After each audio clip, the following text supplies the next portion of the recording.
Am I the a-hole for calling my husband delusional for demanding I give him 50% profit of my business that he didn't support? My husband, a 35-year-old male, is a bank clerk, and I, a 29-year-old female, have a work from home job which I can barely bear since I'm an active outdoor person and like doing gardening stuff in particular. I figured that since I have a background in gardening, I decided to use our spacious backyard to grow flowers and sell them online after arranging and organising them into bouquets. When I brought this up with my husband, he said that this was the worst idea ever, and adding that this would be a major waste of time and money, and suggested that I look for a second job. I didn't listen to him and started my business little by little. In a matter of 18 months, it started bringing in decent money and I gained customers. My husband offered to look at how much I was able to make in the past months and was impressed. The other day, he was standing with his drink while I was checking my flowers. He talked about what a good job I was doing keeping our business flowing. I corrected him about it being our business and reminded him about how little faith he had in my potential to make decent money out of growing and selling cut flowers.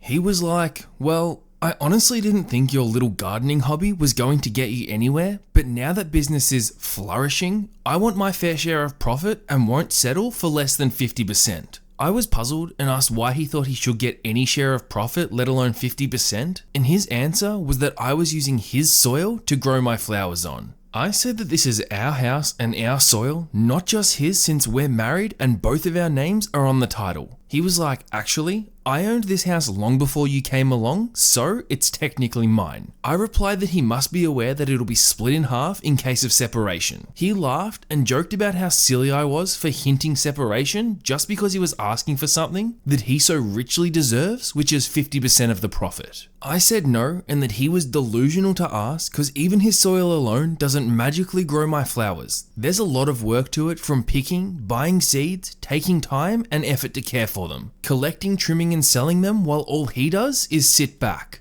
I said that it didn't matter to him when I started using his soil, so why does it matter now? He said it always matters when money is involved. We had an argument about it and he apologized, but only for approaching the subject rudely, and still wants 50%. He's been silent about it since, after stating that he already said what he needed to say and I needed to make the right decision. Am I the a-hole?